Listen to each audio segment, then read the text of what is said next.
If you want to know how betting on yourself can change everything, then this live is for you.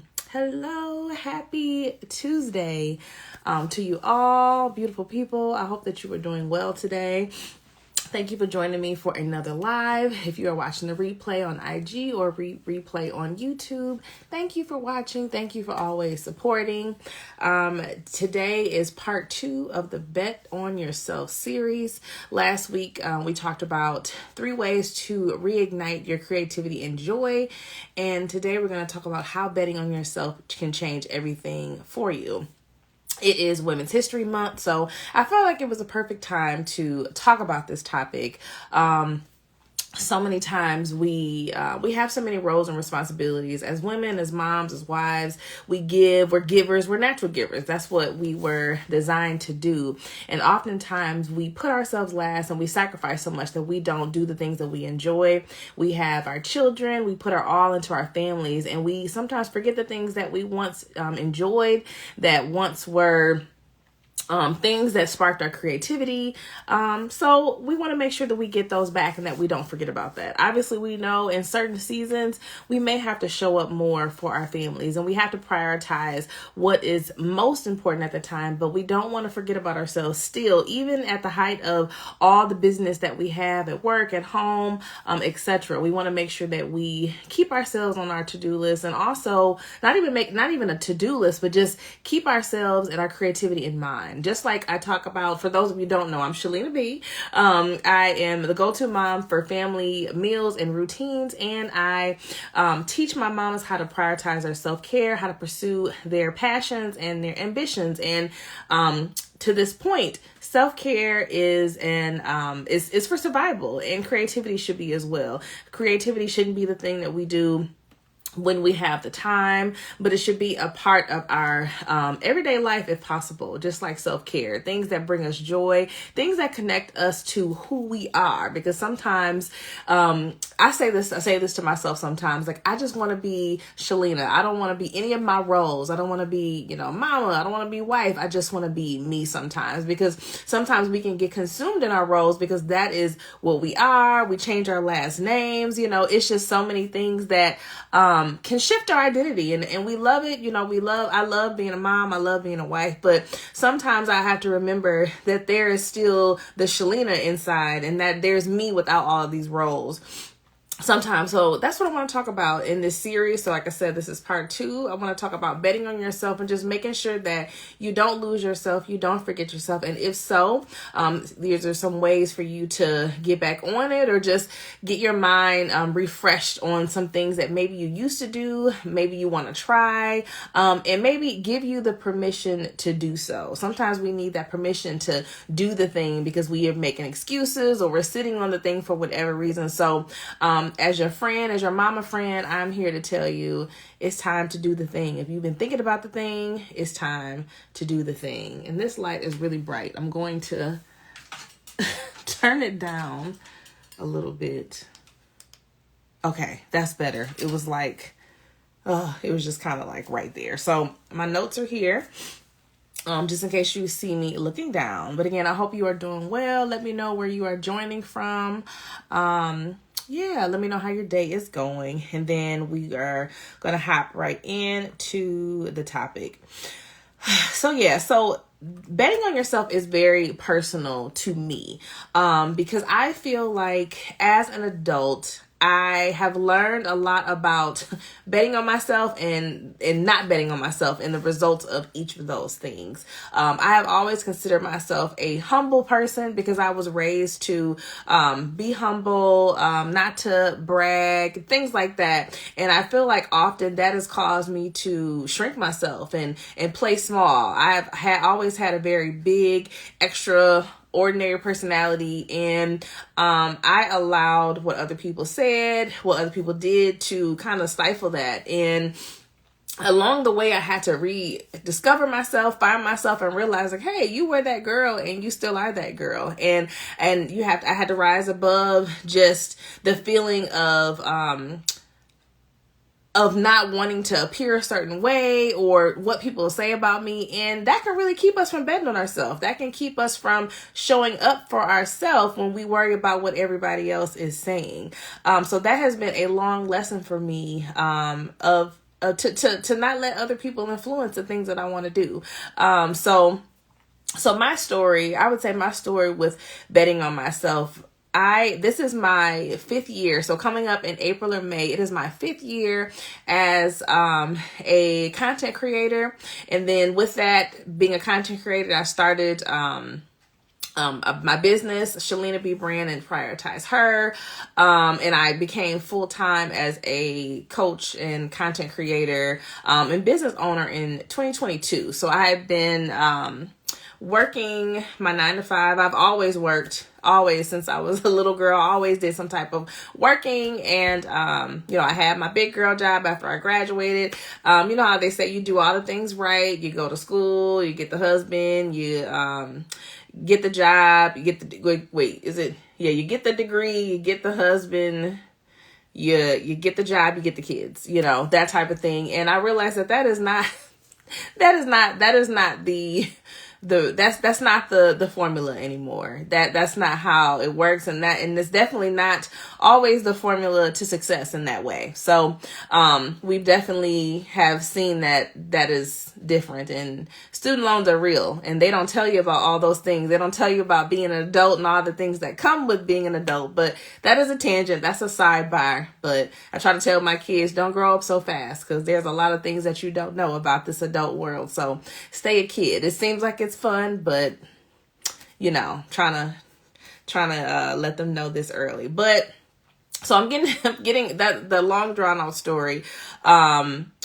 Being that I was, it was the pandemic. So this was 2020. And, I, again, worked a lot. I worked all the time. I was a very hard worker. I also, equated my work to my worth. So, where I was in my job, with the title I had, the salary I had, was what I was worth. That's kind of how I always operated. The extracurriculars I was in, the organizations I was in, the grades I got, it was always amounted to my worth. So if I got all A's, I was on it. If I got a B or a C, I didn't feel so good about myself, so the job, so I was all work and no play for a long time. And I had a professional mentor, and that's just a little tip here. Whether you work a 9 to 5, you're an entrepreneur, you're both, whatever journey you are in life, get you a mentor. Get you somebody. They don't even have to be in your field per se, but somebody with wisdom, somebody who's been in the world, who's done the things of the world, and they can be there to assist you, to hear you out, be a listening ear, and provide you with some good next steps. So me and my mentor were talking one day during the pandemic, and she was like, what is it that you like to do or that you want to do? And like many of you, or maybe not, I was like, oh, I can do this, this, and this, and I can make money doing this. And she was like, no, what are you excited to do? What are you passionate about? What is something that, you would do without being paid? And that was something this was like a life-changing question that she asked me, because I had never thought about doing anything creative, because my creativity was blocked because I was working and I was trying to take care of my family, me and my husband. So there was no room for this creativity, or I didn't make room for the creativity. But she really had me thinking. And after I thought about, what would I want to do? What would I do for free? What will I enjoy? What would spark, just joy and excitement for me to do? And, I'm not a DIY person. I do some things now, but I wasn't an arts and craft DIY person. And that's all I thought about with creativity. Like, you either do art, you create and build something, and that's it. I never knew that there was content creation as art, or speaking and teaching as art. But I realized that is my form of art. I love to serve. I love to help others. I love to give advice. That's another question that they ask sometimes. What do people come to you for typically? And typically people come to me for advice. or I'm just a good listening ear. So that was that set out my creativity journey, if you will, and during the pandemic. So I got online. I feel like everybody pretty much headed online during the pandemic because we were shut down. We were all in the house. We were trying to find some kind of joy somewhere. So either we consumed the content on social media to find joy, or we created the content to give joy to ourselves and give entertainment or joy to others. And that's what I did. I was inspiring others. I was trying to give wellness tips, because another thing, I have a healthcare background. So I know that health and wellness is very important. And in those tough times, you have to maintain some level of peace and calm and wellness, and to take care of yourself, because, you know, a lot of things can go, you know, our health can really decline when we're not taking care of ourselves mentally, physically, eating right. I mean, we were all just trying to make it and survive during that time. So that's what I did. And it felt really good for a long time. You know, I enjoyed connecting with others. I had joined some business groups with other moms, people that were doing similar things, building a community online. Everything it just really kind of fell in place, and it was cool. From there, I was able to launch some products. I had a Prioritize Her self-care box, and I had a lot of support around that. Thank you to any of you if you had purchased one of those self-care boxes during that time. I've launched master classes. I've been able to help clients plan and strategize to reach their goals. I've had a couple brand deals. So it's been really nice. I've been able to do some speaking as well. So a lot of things have come from that. And that was like my initial bit of betting on myself, putting myself out there, because sometimes it can be scary, because, and I think for the longest, I didn't want to put myself out there, and I didn't want to be on social media because I was always worried about what somebody would think, what somebody would say, or maybe somebody from my hometown, you know, may see me in a different light and have something to say. So it really held me back for the longest. And I'm like, you know, am I going to let that stop me from potentially, you know, being in my purpose or serving others? You know, I don't want to be the cause of somebody not having a solution for something, for some of their problems. Because that's something that I wanted to get online in a meaningful way. I wanted to add value, but didn't know until later that, you know, I would be the solution to some people's problems. So I think that brought me joy to know that I can help others in that way, and being myself, and also from my experience and the things that I've been able to do. So all of that has been great and been well, but I feel like the last year or two has been extremely hard for me. And I think that this is when I stopped betting on myself, because I started letting comparison come in. Hey, Alicia. I started letting comparison come in. I was watching what other people were doing. I feel like at this point, you know, we were seeing people being like overnight celebrities, overnight success. We've seen people go viral. So the world of social media, like if you were on Instagram in the beginning of Instagram and, you know, in the years after that, it was a different organic feel. But then, you know, as everything is innovative and creative, things are going to continue to evolve. So it got very hard. You had the algorithms, you know, you had to be super entertaining and, you know, and keeping up with all that stuff. And then life itself just got hard. You know, I know for me, dealing with grief, having babies back to back, just trying to find my way as a mom, as a wife, and then coming back to me was really hard. And I felt like I stopped betting on myself. I stopped caring, and I didn't think anybody else cared. I'm like, well, if I don't care, nobody else cares. What am I doing out here? So basically, I feel like I forgot my why. I forgot why I did the thing that I did. So I had to take some time to myself. I had to take some time with God, and really figure out, where am I going with this? You know, am I supposed to be doing this, God? Am I not supposed to be questioning myself?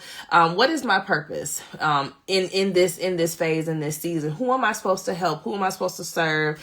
And help me to focus on them and not focus on the world, because the world is not going to get me to my goals, but God is going to get me to my goals, and being on the path that He has for me is going to get me to my goals. So I would say over this last year, I have kind of recommitted to myself, and I decided to show up. I decided to bet on myself. And we're going to talk about some of those steps on how you can do the same thing. So whether you are thinking about like, there's some things that I used to enjoy, but I haven't been able to tap back into them. I don't have time to do these things. I don't know where to start. Social media, if you're interested in social media, it can be overwhelming, or I don't know what people are going to say. Then let's talk about it, because we all need to bet on ourselves. We all need to show up, whatever capacity. Like I said, whether it's something on the job or something on online, one of your passions, whatever it is, you can definitely bet on yourself in these areas. So the first thing, the first reason why you should bet on yourself is there is a cost of playing small. So like I mentioned in my story, I allowed myself to play small. I allowed myself to shrink based on the people that I was around. And that's a tip in itself. Make sure, and I said that on the last live, like make sure that you get yourself in community. You surround yourself with people that can uplift you, that support you, that encourages you. And obviously we want to encourage ourselves too, but on those days that it gets hard, you need people around you for that. Get you a professional mentor, get you some people of wisdom that can be around you. Just when you are in those transitions, where you're trying to figure things out, they can be really sound people to have. But yes, when you play small, that moment may never come, because you're going to make excuses. You aren't moving in faith. Faith without work is dead. So there is an act of faith that you have to do, but you also have to move as well. So there are little steps that you can take once you've prayed, once you've trusted in God to do the thing. We can't just say, God, I want to be a movie star, and we just, sit down and do nothing and expect it to happen. Like there are some steps that we can do on our end to prepare for that. So when you play small, like I said, your moment may never come. 2, you may grow resentful of others. So again, that spirit of comparison, like I was saying, I got into the moment where I was worried about what everybody was saying more than I was worried about showing up for myself and being a solution to people's problems. I let comparison, I let the things that I wasn't doing, I let my worth, I'm thinking that my work and my worth weren't, at a level that I wanted. I figured like what I had didn't matter. What I had, no one needed. And I did grow resentful. And I was like, well, God, why are things happening for me? Why am I not able to do these things? But I realized I was not focused on him. I was not focused on my path. I was worried about everybody else's path except the path that God had me on. So those are some of the reasons why you don't want to play small. You want to take chances on yourself so you can stay in your own lane and also stay focused so you can do the things that you desire to do. So some of the other ways that I've played small in my family. So even beside the world, but even in my family. So as moms, this is something that we struggle with. Sometimes we are not sometimes, but most of the time we're going to put our family first. And because we put our family first, we may feel like we don't have time. Like being creative or having a passion of ours is a luxury. Just like self-care, those things should be something that we build into our schedules, that we build into our daily lives, because these things will enrich us, and in turn, it will help our families. Sometimes we feel like we don't have room for others for our needs because we have everybody else's needs and all of our other roles and responsibilities ahead of that. I also struggle with not pursuing my career because of kids. So me resigning from my job because at the time it made more sense for me to stay at home with my kids instead of working, and it really affected me for a long time, and it still affects me sometimes to this day. But I realized that God has a plan for me. God has a plan for my life, and where I was at the time and everything that was going on, I don't think that I could have been able to continue working at that particular time, mentally or physically, because I was pregnant. So I always try to remember, like, it is not too late. There is always time for you to do something that you desire, to pursue something that you want to do. So don't ever think that it's too late. It's not too late for any of us. And I think sometimes I am comforted when I think about some of the famous actors and actresses who are now getting their I don't know, the awards, Globes, the Emmys, all those things. Like, they're well into their 40s, 50s, and beyond. And not to say that it may take that long, but it just shows you to just stay on your path, and do the things that you were destined to do. And those rewards will come. And that is what I try to hold on to, because sometimes we want these overnight success and these overnight blessings, and they don't always happen that way. And it can be very discouraging, but you still have to show up for yourself. You still have to bet on yourself and not play small throughout. And then I also played small by not talking to my husband. I was resentful in silence. I wouldn't express how I was feeling sometime because I didn't want to be a burden. I didn't want to nag about the things that I was going through. But instead, in silence, I was feeling all types of ways because I didn't make space for myself. I didn't make space. Hey, Tatiana. I didn't make space to show up for myself. And I didn't talk to him to tell him I needed to make room. I needed this time so I can do the thing. And I think sometimes that is a big one for us married women, where sometimes we don't want to come to our husbands about, or don't know how to come to our husbands about some of the things that we desire. If we need, more time to do this, or we got to carve out time for this, or we want to leave to do this. For some reason, we adopt this primary parenting role. So we have to be here for the kids. We have to be here for the home. And if we leave, we feel guilty and we don't do the thing. So playing small is feeling guilty, is not talking about it, is not making that room. And I can say that because I've done it myself. So I know that it exists, and I know that it's hard. But it's time that we stop playing small, especially if this is something that you desire, something that you've felt for a while. This is your push to stop playing small anymore. Let's step into the big game. Because we're gonna stop doing that. And then also, what is it costing you financially and emotionally? Have you left money on the table? Maybe your gifts, like the scripture that comes to mind is, your gifts will make room for you. And sometimes by us not saying yes, or not putting ourselves in that place or in that room or in that networking opportunity, how much money have we left on the table? How many, and also I think about how many lives will go unserved because the solution that you had, you didn't put yourself out there. So you weren't able to provide a solution to somebody's problem. And if you are a person that believes a faith, or you just believe in serving others and that being a passion of yours, then that is something to think about. Am I serving? Am I serving myself? Am I serving others?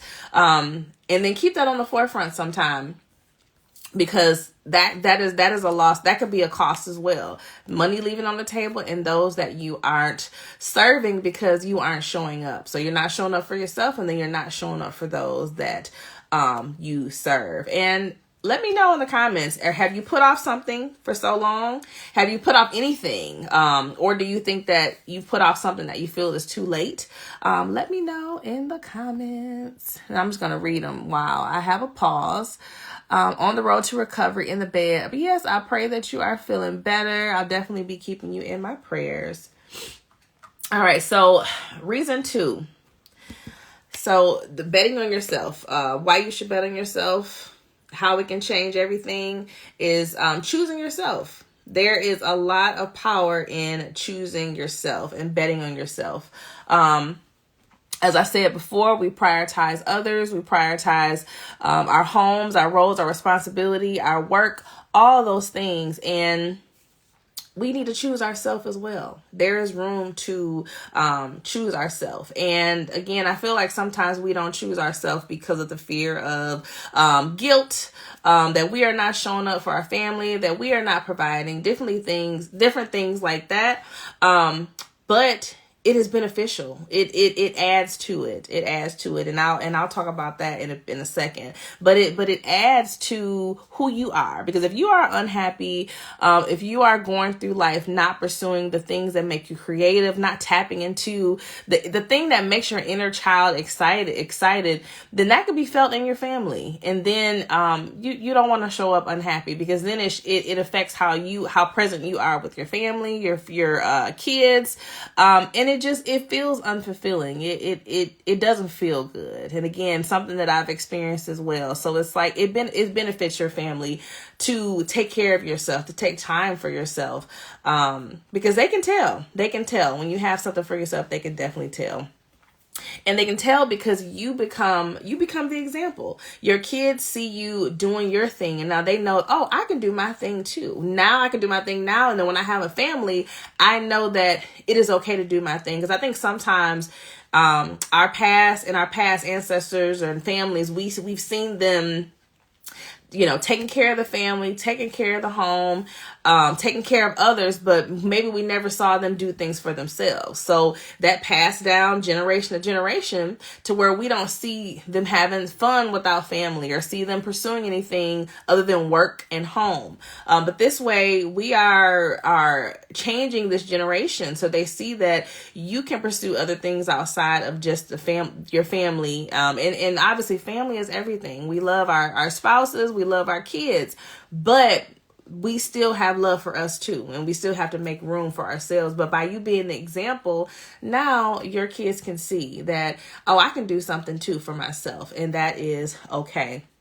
You're also teaching boundaries by you having something to do. So for me, I go to a coffee shop once a week, typically once a week, a couple times a month.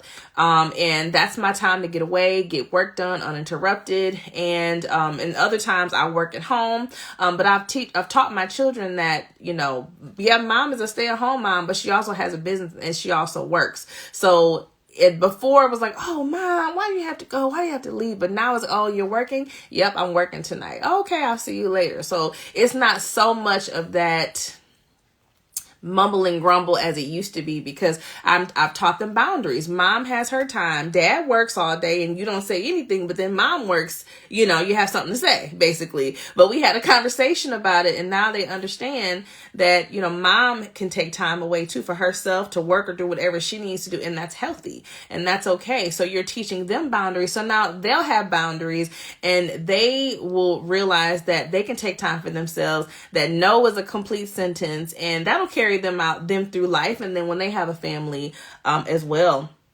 And then you feel happier and fulfilled outside of the home. Like I said before, that joy spreads through when you spend time with your family, just by you having something for yourself, you being ignited by the things that you enjoy, sparking that creativity. It really makes a difference. It makes a difference in your marital life, and it makes difference in your kids' life. So I feel like when I really think about like that aspect of like as a wife and me taking time for myself and being creative, it just makes me, I feel like it just makes me happier in all areas. So for my wives, if you spend some time with yourself and you have some time away, you're going to want to spend time with your husband. And if you know what I mean, and you're going to want to, be around your kids. Because sometimes when that is all we do, we can kind of get overwhelmed in that space, and you do lose yourself really, really quickly. But when you take that time away, they say absence makes the heart grow fonder. It really does. And you're able to come back and be happy and just be with your family. Let's see. Okay. And my husband said, I've let fear not let me be my authentic self in content. And that's true. And like I said earlier, comparison is the thief of joy. It really is. And I notice the times that I compare are when I'm tired, when I'm not connected to God, when I'm not praying, and I'm not pay attention to his path and purpose for my life. It's when I'm looking at all these other things that are attached to all these expensive things, because that's what the world shows us, all these shiny things, that this is what we need to do to get this. And if we don't have this, we're not doing the right thing, So really on those days, I really, really, really try to focus on God and pray and be like, God, I'm not feeling this today. I don't know if this matters, but I feel like he tells me, keep going, keep trusting me and keep going. And no matter if one person shows up or 100 persons shows up, I feel like I'm doing my job and I'm serving who I need to serve. And some way along the line is making a difference, because it's hard in the beginning not to get a lot of views. It's hard to get a lot of views and then not get a lot of views because of the algorithm. But I really had to stop thinking about all that. I'm like, look, those who are getting my content, those who I'm connecting with are the people that I'm supposed to. And from there, God will continue to bless me and he'll continue to bless them. So, I always praying for you anyway, babe, but that's definitely something that, I'll pray on that fear so you can be yourself, because that is another thing I learned. When you are showing up authentically as yourself, you find your people. You find the people that are supposed to see your content and that are supposed to consume your content. And being yourself gets you the opportunities and opens up the doors that you need to be in. Because if you're not being yourself can't be in those real rooms. You know what I'm saying? So let the authenticity shine, because you have a wonderful, I love your authenticity and I love yourself because I know you personally. But yeah, as you're comfortable, let that shine, because the world needs it. The world needs it. The right people will see it for sure. So choosing yourself, like I said, ultimately, you show up for yourself. You can better show up for your family, and in other areas, because you are taking the time, not only, like I've said many, many times, taking time for self-care, but in your craft, in your creativity, whatever that thing is that brings you joy, that can really just help you, show up in, some great ways. And then the third part of betting on yourself is taking action with confidence. We talked about playing small. We talked about choosing yourself, but now we have to take some actions. We have to take some steps toward that, and we're going to do it confidently and boldly. And the first step that I would say to take with your action is to think about your mindset shifts. Think about your beliefs. And I said this in my last live, if you watched this, so this is a little bit of a repeat, but it builds on each other. Really think about what you're telling yourself. So like I said in my story, my work and my worth, I was equating it. So if I wasn't making 6 figures, then I wasn't doing it right. If I wasn't the CEO of the company, then I was failing. Like, those are the beliefs that I told myself, because that's what I thought I saw. Obviously we see it online, but even in my life, I saw that with the caliber of women that I was around. And I'm like, well, I must be behind. I must be doing the wrong thing. But I had to tell myself, that, what do I believe? Like, I believe what I'm doing is purposeful. I believe that I am on the path that God has me on. I believe that I am here to serve who I need to serve, not the whole world. I'm not here to serve the whole world. What I love, one of my goals is to be on many, many stages, helping many, many moms and women, prioritize themselves, pursue their goals, taking care of their homes, all those things. And I'm sure that message will evolve. But as of right now, those who God has me assigned to is who he has me assigned to. But I had to get out of the mindset and belief that it had to be everybody, or I had to be doing some grandiose thing to make an impact and make a difference. But you are making a difference and impact right where you are. So just trust that you are where you are, and that you can show up for yourself, and that you should bet on yourself, because great things are waiting for you around that corner. And then, so some steps to, again, bet on yourself. So first, let's start with the mindset, just a mindset shift. Just start to talk to yourself. Take those negative things that you have and try to change that with a positive line.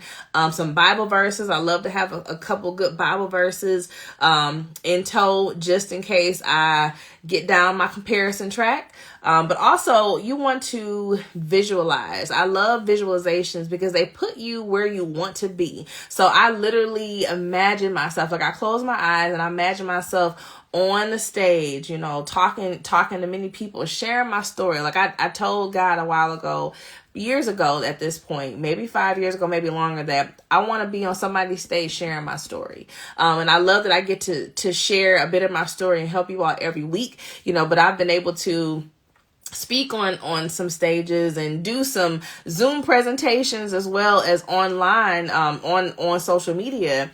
And it's been a blessing. And I feel like my gifts will only continue to make rooms for me because I'm doing what God has called me to do now. So it might be on a smaller scale, but sometimes you got to start small to work up to those big goals. Sometimes we want those big things to happen right away. And I'm talking to myself too, but sometimes we have to stick with it and stick with it for a while. God is an on-time God, and on time may not be tomorrow. It may not be a month from now. It may not be 6 months from now, but it's going to happen. And the more that we do, the more that we do that work after we have that faith, we get closer to our goals. So visualize what it is that you want to see, whether that's a job promotion, whether that's something like a brand or something, or your next passion or career, or whatever it is that you desire. Visualize it. Visualize yourself in that next place so you have something to work toward. That is like your large goal. And obviously we have to work toward that large goal with small, actionable and attainable steps, but you want to be able to visualize what that thing is. Maybe you are the bestseller, New York's bestseller book, whatever. I'm probably saying it wrong, but you know, visualize yourself wherever you want to be and then work toward that. We have to have a goal. We have to have a big goal, and then we have to work toward those steps. And then get inspired. Write some of the things that you desire to achieve. So if you don't know what that big goal is, to visualize it just yet, write some things down. Maybe something that you see, something you're inspired by. Do some research on some different things that you are interested in to see maybe what sparks your creativity, and then write what may hinder you from reaching these things. Because sometimes, you know, we love to have the goal, but sometimes we don't write the things that hinder us. And the things that hinder us also keep us from building those healthy habits to achieve the goal. Because if we're working toward goals, you got to have a habit in there, so you can build a routine around those steps to achieve that goal. So think about the things that hinder you. So if it's fear of showing up authentic, if it's fear of what people may say about you, how can you combat that fear? You know, that's because that will hold you up every time you're ready to move, every time you're ready to do something. Those things that hinder you, whether it's fear, whether it's whatever it may be, it's going to hinder you from showing up every time. It's going to stop you in your tracks. Trust me, I know. So that's definitely something to start thinking about. So those are small things that you can do at first, because we want to jump into the thing, but you gotta take those small things that may hinder your progress, because we want to be in motion. That's my word for 2025. We want to stay in motion.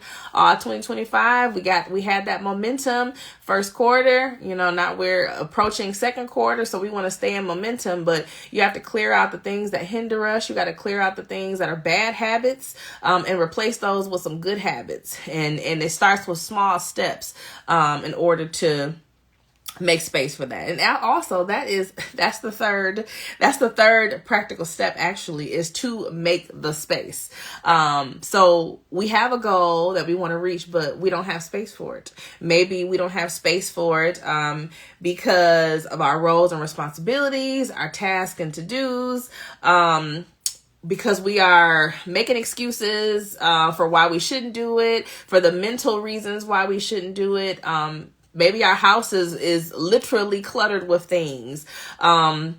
So there is no space, but literally we have to make space and make room for the thing that we want to bet on ourselves, the goal that we have. So whether that's literally decluttering a space, doing a little bit a day, making a plan for it, and doing a little bit a day or a little bit a week, little decluttering a week. Maybe it's meal planning. Maybe you plan a couple meals a week, and you make sure you get your groceries. So that way, that time that it used to take you thinking about what to cook every other day, and then ordering out, and then taking all that time. Now you've made that little space for your creativity, for your goals, for whatever the things that you want to pursue. But we have to make room for it. Also, doing some, so I had an example here.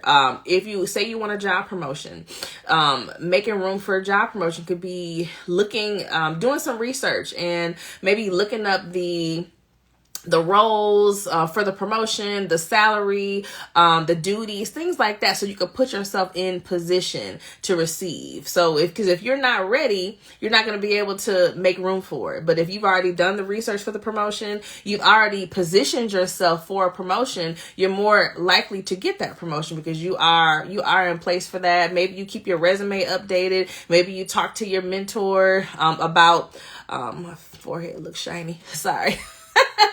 Maybe you talk to your mentor about this position, just different things like that. You just want to prepare yourself for whatever it is. Like I said, whether it's something at home, is a routine, or a meal plan, or planning ahead, or it's doing the research. We just want to make room for the thing. So another question, and then I'm going to read in the comments. So what is one thing that's been holding you back that you know you should go for? Let me know. And I'm going to read in the chat. Let's see. I needed this as I'm trying to figure out what I want to focus on postpartum, almost a month. Yes. Well, I'm glad that was helpful. And you already know it's my accountability partner, y'all. So that's my I think I said that on my last live too.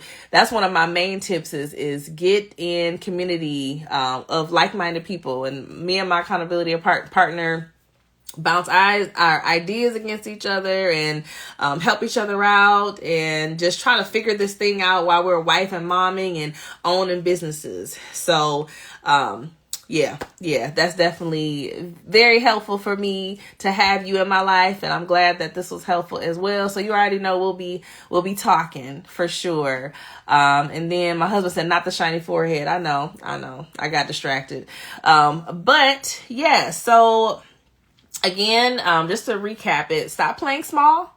Make sure that you bet on you, because when you do, the opportunities will flow. And also be mindful of the opportunities. We got to stop comparing and stop thinking that the opportunities have to be all these other grandiose things that we see. But what are the opportunities that God has for you? Those are big in your life, and we have to acknowledge that, because sometimes I'll be like, well, this is not even, what I thought this was. But I had to realize, like, this is God placing me where I need to be, putting me in rooms that I need to be in, connecting me with the people that I need to be connected to. Because you don't know where your path can take you, but the opportunities will come if you say yes, if you put away the excuses and you make the time to show up. Again, choosing you.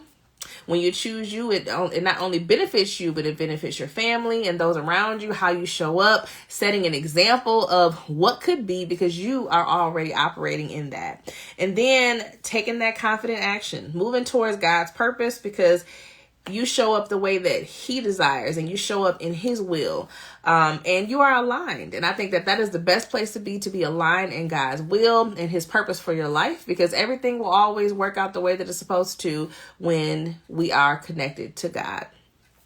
So that is all I got. I don't know if y'all have any other questions, but that is okay.